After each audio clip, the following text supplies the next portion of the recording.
Drama serial आफत की next episode में आपको दिखाया जाएगा कि जब वरीशा रज़ा को दूध में मिलाकर मेडिसिन देती है तो रज़ा की हालत ख़राब हो जाती है। तो अब शिफा से ये बात बिल्कुल भी बर्दाश्त नहीं होती। शिफा को तो पहले से ही वरीशा पर शक होता है और अब शिफा ये फैसला करती है कि वो ये घर छोड़कर चली जाए, क्योंकि अब वो अपने घर वालों को फैसला सुना देती है कि जब तक वरीशा इस घर में मौजूद है मैं इस घर में नहीं आऊँगी। जब मुख्तार साहब को इस बात का पता चलेगा तो शिफा से कहेगा, शिफा ये तुम क्या कह रही हो, तुम ऐसा नहीं कर सकती, तुम जानती हो ये बात अभी तक साबित नहीं हुई कि रज़ा को क्या हुआ है।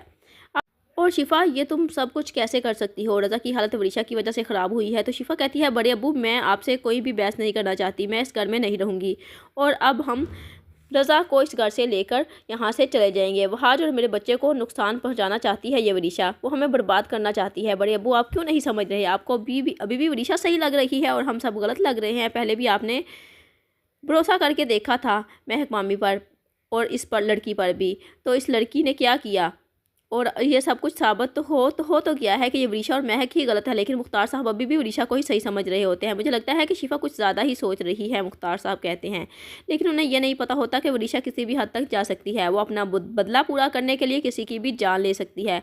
तब मुख्तार साहब शिफा से कहेंगे, वरीशा तुम रज़ा को लेकर यहाँ से कहीं नहीं जाओगी, मैं तुमसे वादा करता हूँ वरीशा का हम इलाज करवाएंगे और वो बिल्कुल ठीक हो जाएगी। लेकिन शिफा अब मुख्तार साहब के सामने हाथ जोड़कर माफ़ी मांगती है और कहती है, प्लीज़ बड़े अब्बू मुझे माफ़ कर दें, इस पर मैं आपका ये फ़ैसला नहीं मान सकती, क्योंकि मुझे अपने बेटे से बहुत मोहब्बत है और मैं अपने बेटे को और अपने शोहर को बिल्कुल भी खोना नहीं चाहती।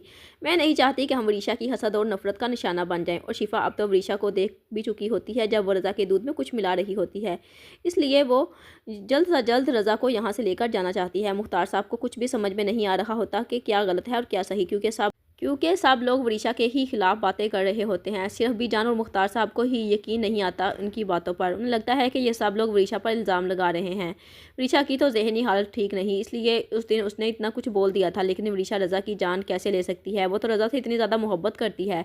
जबकि वरीशा फैसला कर चुकी होती है कि वो रज़ा को मार कर ही दम लेगी। और जब उसको उसकी माँ दिखाई देती है तो अपनी माँ से बातें करती है और अपनी माँ से कहती है, आपको पता है वहाज ने अपने बेटे का नाम रज़ा रखा है, तो फिर रज़ा यहाँ पर क्यों मौजूद है, उसे भी मेरे बाप रज़ा के पास होना चाहिए ना, मैं उसको रज़ा के पास भेज कर ही दम लूँगी। और अब वरीशा महमूद के पास भी जेल में जाएगी ताकि वो महमूद को जेल से रिहा करवा सके।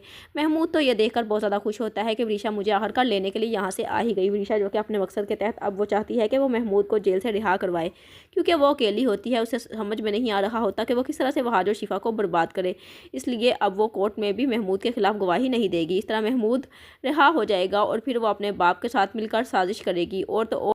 तो क्या वरीशा अपनी साजिशों में कामयाब हो पाएगी या मुख्तार साहब और वहाज उसको पागलखाने छोड़ आएंगे उसकी जहनी हालत देखकर? कमेंट सेक्शन में अपनी कीमती राय का इज़हार ज़रूर कीजिएगा और मज़ीद ड्रामा रिव्यूज़ के लिए चैनल को सब्सक्राइब और वीडियो को लाइक कर दीजिएगा।